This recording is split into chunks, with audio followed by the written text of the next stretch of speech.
Hello everyone. आज हम लोग शुरू करते हैं क्लास 7 का चैप्टर 12 है जिसका नाम है रिप्रोडक्शन इन प्लांट्स। ये थोड़ा सा इम्पॉर्टेंट चैप्टर है और इसमें कुछ ऐसी चीज़ें दी हुई हैं जो आपके आगे की क्लासेस में भी काम आएंगी, इसलिए हम इस चैप्टर को बहुत ही कायदे से बहुत ध्यान से पढ़ेंगे। वैसे हमने ऑनलाइन क्लासेस में इस चैप्टर को ख़त्म कर लिया है, इसका टेस्ट भी हो गया है, फिर भी हम एज अ रिवीजन इसको एक बार फिर से देख रहे हैं, फिर से पढ़ रहे हैं। इसमें कुछ टर्म ऐसे हैं जिनको आपको बहुत ही कायदे से याद करना है, समझना है, ठीक है। उनको हम यहाँ पे देखेंगे। तो चलिए शुरू करते हैं चैप्टर।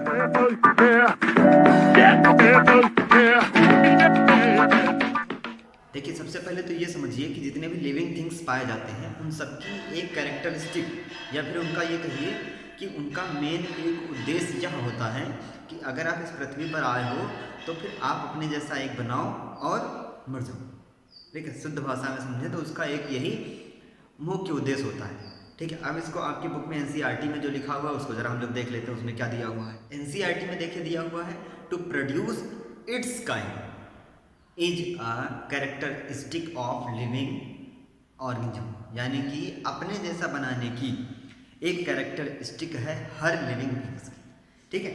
अब इसी के आगे हम लोग थोड़ा सा बढ़ते हैं कि अगर कोई अपने जैसा बना रहा है तो वो किसी मेथड से किसी तरीके से बना रहा होगा, तो उसी मेथड को बोला गया है रिप्रोडक्शन। इसको आपकी बुक में क्या बोला गया उसको हम लोग देखते हैं। बोला गया है the production of new individual from its parent, उस मतलब कि किसी नए इंडिविजुअल का बनना अपने पेरेंट्स से, इसी को बोला जाता है रिप्रोडक्शन, ठीक है। अब रिप्रोडक्शन 2 टाइप्स का होता है, जरा हम लोग यहाँ पे देखते हैं। देखिए, रिप्रोडक्शन 2 तरीके के होते हैं। एक होता है आपका एसेक्सुअल रिप्रोडक्शन, ठीक, पहला ये होता है। दूसरा होता है सेक्सुअल रिप्रोडक्शन, ठीक। अब देखिए, हम इस चैप्टर में पढ़ेंगे रिप्रोडक्शन इन प्लांट्स। केवल इस चैप्टर में हम प्लांट्स में रिप्रोडक्शन पढ़ेंगे।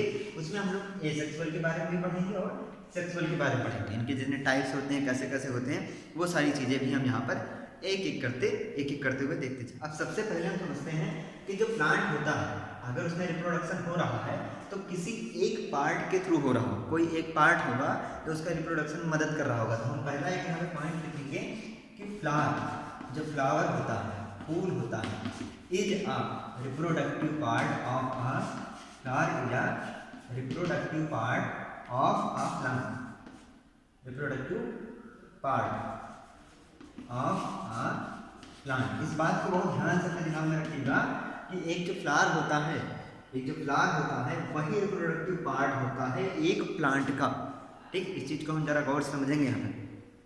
अभी इस फ्लावर के अलग अलग पार्ट्स को हम बताएंगे, उनमें जो इसके रिप्रोडक्टिव पार्ट हो, फ्लावर के अंदर कौन कौन चीज़ें होती हैं, कौन सी मेल होती है, कौन सी फीमेल, वो सब हम चीज़ें आगे भी पढ़ेंगे इसी में। अब चलिए, हम लोग अभी जैसा हमने देखा कि रिप्रोडक्शन जो है वो 2 तरीके का होता है प्लांट्स में, एसेक्सुअल रिप्रोडक्शन और सेक्सुअल रिप्रोडक्शन। उसमें हम लोग पहले देखते हैं एसेक्सुअल रिप्रोडक्शन। इसके 4 टाइप होते हैं, वो अभी हम लोग एक एक करके देखेंगे, उनके बारे में देखेंगे। एसेक्सुअल रिप्रोडक्शन में सबसे पहले आपका आता है वेजिटेटिव प्रोपगेशन, ठीक है, वेजिटेटिव प्रोपगेशन, ठीक है। आप अपनी बुक खोल करके बैठेंगे तो फिर आपको आसानी होगी समझने में।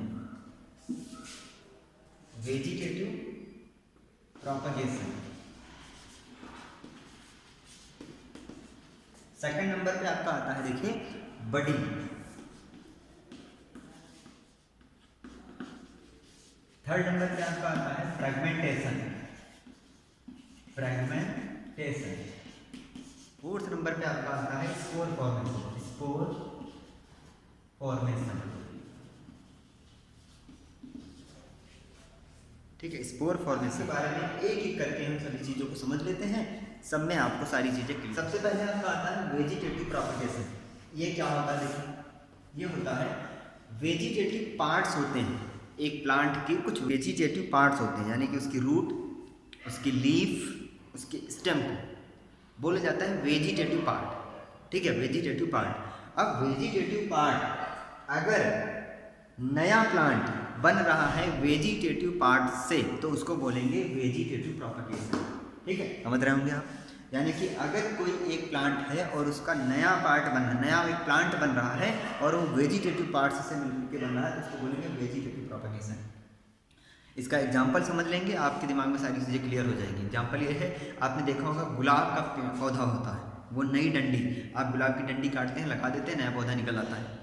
आलू आपने सुना होगा, आलू को ही काट करके उसको ज़मीन में दबाया जाता है तो नया पौधा निकल आता है। इसी तरह से जिंजर होती है आपकी, अदरक होती है, ये सारी चीज़ें। तो इनमें सीड का प्रयोग नहीं होता है। नया जो प्लांट निकलता है वो पुराने वाले प्लांट के वेजिटेटिव पार्ट्स से ही निकलता है। वेजिटेटिव पार्ट्स कौन कौन से होंगे? रूट, स्टेम और तीसरा मैंने आपको क्या बताया, नीचे कमेंट में आप लिखिए, रूट, स्टेम, लीफ। ठीक, इन सब की मदद से अगर नया प्लांट बन रहा है तो इसको बोलेंगे वेजिटेटिव प्रोपेगेशन। क्लियर है? यहाँ पर आप नीचे ऐसे यहाँ पे पॉइंट बना क्या लिखते जाएंगे और इनको अलग कर देखिए। जो हमारा सेकंड नंबर पे आता है ये बडिंग। ये क्या होता है? बहुत ही टाइनी ऑर्गेनिज्म जो होते हैं, यानी कि जो छोटे छोटे ऑर्गेनिज्म होते हैं उनमें ये वाला प्रोडक्शन होता है। ये पहले तो हम लोग कुछ चीज़ें क्लियर फिर से जरा चलते हैं। हम लोग चैप्टर पढ़ रहे हैं रिप्रोडक्शन इन प्लांट्स। उसमें हमने पढ़ा दो तरीके के, सेक्सुअल रिप्रोडक्शन और एसेक्सुअल रिप्रोडक्शन। एसेक्सुअल रिप्रोडक्शन में हम लोग पढ़ रहे थे वेजिटेटिव प्रोपेगेशन, वो हो गया। अब नंबर सेकंड का आया बडिंग। बडिंग होता है टाइनी ऑर्गेनिज्म, यानी कि जो छोटे छोटे ऑर्गेनिज्म होते हैं। क्या होता है इनमें? देखिए, इनमें मान लेते हैं ये एक ऑर्गेनिज्म और ये इसका बीच में न्यूक्लियस है। ये धीरे धीरे ऐसे बढ़ता है, पिचकता जाता है, आगे नया प्लांट ये ऐसे बन जाता है। देखिए, ये ऐसे बन जाएगा, ठीक है। और इसका जो न्यूक्लियस है बीच में, ये भी ऐसे बढ़ जाएगा और आगे जाके ये टुक करके दो हो जाते हैं। जैसे आप लोग पढ़ते होंगे ना, उसमें देखते होंगे आप कार्टून में, से दो हो जाते हैं, टूट जाते हैं नीचे और दो हो जाते हैं। तो हम लोग बोलेंगे बडिंग, ठीक है। बडिंग के बारे में भी आप यहाँ पर अपनी बुक से देख करके कुछ चीज़ें लिख लीजिए। नहीं समझ में आएगा तो फिर आप मुझे बताइए। जो मैंने अभी आपको बताया है कि बडिंग क्या होता है, इसलिए इसमें क्या होता है, उसी प्लांट से ही नया या फिर उसी ऑर्गेनिज्म से नया ऑर्गेनिज्म बनता है, बड निकलती। बड मीन्स कली, आप तो सुने होंगे, उसके द्वारा। तीसरा नंबर देखिए आता है फ्रेगमेंटेशन। फ्रेगमेंटेशन क्या होता है? ये होता है टूटना, फ्रेगमेंटेशन यानी कि टूटना। आप लोगों ने देखा होगा पानी, जो तालाब होते हैं आपके घर के आसपास कोई तालाब होगा, उसमें आप लोगों ने देखा होगा कि काई, आप कहते हो कि ये काई हो गई है, तो वो बहुत तेज़ी से बढ़ता है। यानी कि अगर मान लीजिए पहले एक पत्ती थी वहाँ पे, आप देखते हो कुछ ही दिन के बाद वहाँ पे बहुत तेज़ी से बढ़ता है। तो इसका ये मेन ये होता है, हम थोड़ा सा बड़ा बनाना है ताकि आपको क्लियर लगे। मान लीजिए कि ये है और ये बीच से टूट जाता है, तो ये दो हो गए। अब ये दो हो गए, फिर ये टूटेगा, ये टूटेगा। तो मल्टीप्लिकेशन जो है वो आपका स्क्वायर में चलता है, यानी कि 1 से 2, 2 से 4, 4 से 8 ऐसे बढ़ते चले जाते हैं, डबल डबल डबल होते जाए, स्क्वायर होते चले जाते हैं। इसलिए इसमें जो वृद्धि होती है, जो मल्टीप्लिकेशन होता है, वो इन सभी के मुकाबले थोड़ा सा तेज होता है फ्रेगमेंटेशन, ठीक है। इसमें टूटते हैं। जितना छोटा आपकी बुक में दिया उतना छोटा हम लोग पढ़ेंगे, ज़्यादा हमको PhD करने की ज़रूरत नहीं है। जब आप अपर क्लासेस में जाएंगे तो इसके बारे में और पढ़ेंगे। अभी जितना आपकी बुक में दिया हो उसको जानिए। जो चीज़ें ज़्यादा इंपॉर्टेंट हैं हम उनको ज़्यादा एक्सप्लेन करके बताएंगे। वीडियो को, चैप्टर को जितना छोटा रखेंगे उतना आपको ज़्यादा आसानी रहेगी, इसलिए हम कम बता रहे हैं। जिन चीज़ों में कम बताने की ज़रूरत है। अब देखिए, कुछ ऐसे ऑर्गेनिज्म होते हैं जिनमें स्पोर्स बनते हैं। जो हमारा फोर्थ वाला है स्पोर फॉर्मेशन, उसमें स्पोर्स बनते हैं। यानी कि वो ऐसे होते हैं कि जैसे एक फंगस का, आपकी जैसे बुक में फंगस का एग्जाम्पल लिखा हुआ, तो फंगस के बारे में बताते हैं कि वो एक फंगस का प्लांट है, फंगस है, प्लांट कैसा फंगस है, उसमें स्पोर्स निकले। अब वो अभी उसमें से उड़ते हैं, वो इतने लाइट वेट होते हैं कि वो उड़ करके कहीं भी जा सकते हैं। और जैसे उनको फेवरेबल कंडीशन मिलती है, यानी कि ऐसी कंडीशन मिलती है जहाँ पर वो जर्मिनेट कर सकें, वहाँ पे जाते हैं और जर्मिनेट करने लगते हैं, उग जाते हैं। मतलब कि उस वाले फंगस से निकले और वो इतने हल्के होते हैं कि हवा के सहारे भी उड़ करके कहीं भी पहुँच गए। और जैसे उनको उनके अनुसार का मौसम मिलता है, उनके अनुसार की कंडीशंस या फिर एनवायरनमेंट मिलता है, वो जर्मिनेट करते हैं, उगते हैं। इसको हम लोग बोलेंगे स्पोर फॉर्मेशन। बाकी आपकी बुक में डिटेल में लिखा हुआ है। इसके अलावा अगर आपको कुछ भी नहीं समझ में आ रहा तो फिर आप नीचे जरूर पूछिए। अब आते हैं हम लोग इस चैप्टर के सबसे ज़रूरी पार्ट, जिसके लिए ये वीडियो समझिए बनाई जा रही है। बाकी तो भी ये एसेक्सुअल रिप्रोडक्शन था, वो आसान था, आप पढ़ के खुद भी समझ सकते थे या फिर आपने अपने स्कूल में क्लासेस में पढ़ रखा होगा, समझ लिया होगा। अब आते हैं कंफ्यूजिंग टॉपिक, इंपॉर्टेंट टॉपिक, जिसका नाम है सेक्सुअल रिप्रोडक्शन इन प्लांट्स। ठीक, क्या है इसमें देखिए। सबसे पहले तो हम यहाँ पर ये समझते हैं कि अभी हमने आपको पहले बताया था कि प्लांट का जो रिप्रोडक्टिव पार्ट होता है वो होता है फ्लावर, यानी कि reproductive part of the plant is called flower. ठीक, अब फ्लावर दो तरीके के होते हैं, एक होते हैं यूनिसेक्सुअल फ्लावर और एक होते हैं बाइसेक्सुअल फ्लावर। यूनिसेक्सुअल फ्लावर वो होंगे जिनमें सिर्फ मेल पाया जाए या फिर सिर्फ फीमेल पाया जाए, और बाइसेक्सुअल उनको बोला जाएगा जिनमें मेल और फीमेल दोनों पाए जाएंगे। ठीक, इसको जरा हम यहाँ पे लिख रहे हैं, आप ध्यान से समझिए। देखिए जरा यहाँ पे ध्यान से, यूनिसेक्सुअल प्लांट जो होगा उसमें मेल पाया जाएगा या फिर फीमेल पाया जाएगा। ठीक है, बाइसेक्सुअल प्लांट जो होगा उसमें बोथ पाया जाएगा, मेल और फीमेल दोनों पाए जाएंगे। अब हम आगे यहाँ पे कुछ चीज़ें लिख रहे हैं कि मेल पार्ट जो होता है एक प्लांट का, mail part of a plant, उसको क्या बोला जाएगा? एक प्लांट का जो मेल पार्ट होगा उसको क्या बोला जाएगा, अभी बताते हैं।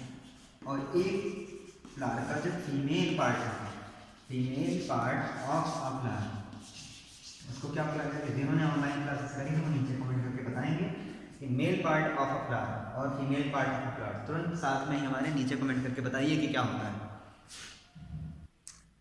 बताइए, वेट कर रहे हैं आप। Mail part of a flower को बोला जाता है स्टेमन, स्टेमन, और फीमेल पार्ट को बोला जाता है पिस्टिल, पिस्टिल। ठीक है, अब यहाँ पर कुछ चीज़ें समझिए। जैसे हमने पढ़ा था यूनिसेक्सुअल फ्लावर, यूनिसेक्सुअल हमने बोला था या तो मेल पाया जाए या फिर फीमेल पाया जाए, बाइसेक्सुअल में मेल और फीमेल दोनों पाया जाए। ठीक है, तो यानी कि हम ये कह सकते हैं कि अगर किसी प्लांट में सिर्फ स्टेमन पाया जा रहा होगा तो हम उसको यूनिसेक्सुअल बोलेंगे, और अगर किसी फ्लावर में सिर्फ पिस्टिल पाया जा रहा होगा तब भी उसको यूनिसेक्सुअल ही बोलेंगे, और अगर किसी फ्लावर में स्टेमन और पिस्टिल दोनों पाए जा रहे हैं तो हम उनको बाइसेक्सुअल बोल देंगे। क्लियर है एकदम? नहीं है तो अभी आप नीचे कमेंट करके बता दीजिए, हम दोबारा इसको एक्सप्लेन कर देंगे अगली वीडियो।